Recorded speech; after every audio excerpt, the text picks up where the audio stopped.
Je suis Patrick Mélène, je suis donc chercheur au sein du Centre de recherche en cancérologie de Lyon. J'anime une équipe de recherche qui s'intéresse à comprendre pourquoi les cellules cancéreuses refusent de mourir. Et tout l'objectif de notre recherche, c'est d'essayer de réenclencher la mort des cellules cancéreuses qui ne veulent pas mourir afin de développer des nouveaux outils thérapeutiques. L'existence de la Fondation, c'est de répondre à deux missions. La première mission, c'est d'augmenter la visibilité sur Lyon de l'excellence de la recherche, que ce soit de la recherche fondamentale, de la recherche clinique.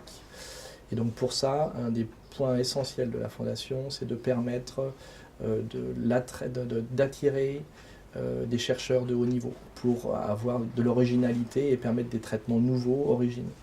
Ça, c'est la première fonction, la première mission de la Fondation. La deuxième mission, c'est en fait de pouvoir faire que ce continuum entre la recherche fondamentale et la recherche clinique n'ait pas de point de blocage. Une des trois plateformes qui a été développée au sein de la Fondation, c'est ce qu'on appelle la plateforme de bioinformatique. Alors le paradigme a complètement changé au cours des 10 dernières années. On sait maintenant qu'il y a à peu près autant de cancers que d'individus qui ont des cancers. Et donc on a besoin de caractériser ces cancers, c'est le point principal de cette plateforme de bioinformatique, c'est de comprendre les altérations, les mutations qui sont contenues dans les tumeurs des patients.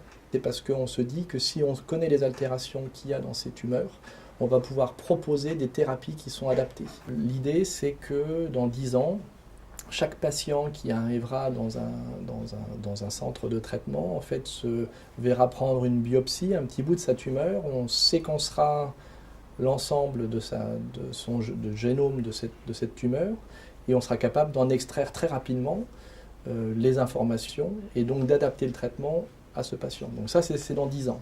Mais pour que ça soit possible dans 10 ans dans chaque institution, il fallait être capable de le mettre en place sur Lyon. Et donc tout ça, c'est l'effort majeur de Gilles Thomas, qui a réussi à créer cette plateforme à partir de rien il y a quelques années, et qu'on a fait un fleuron national. Notre recherche fondamentale aboutit à identifier des mécanismes qui sont clés pour la formation des cancers.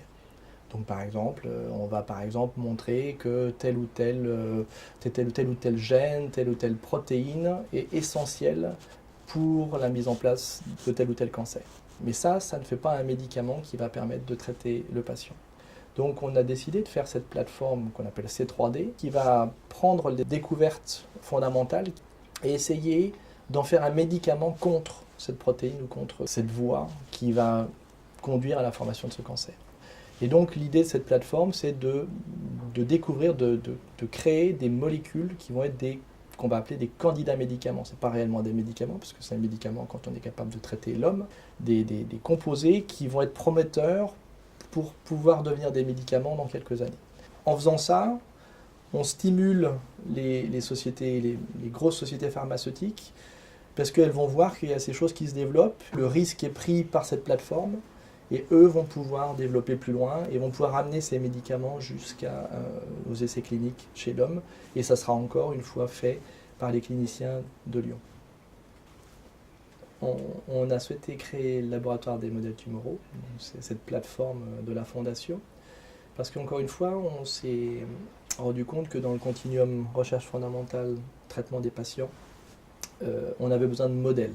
Donc en fait, c'est essayer de réunir des compétences, des gens qui sont hyper spécialisés dans leur domaine, qui sont capables de répondre à des problèmes très larges en utilisant des modèles très spécifiques.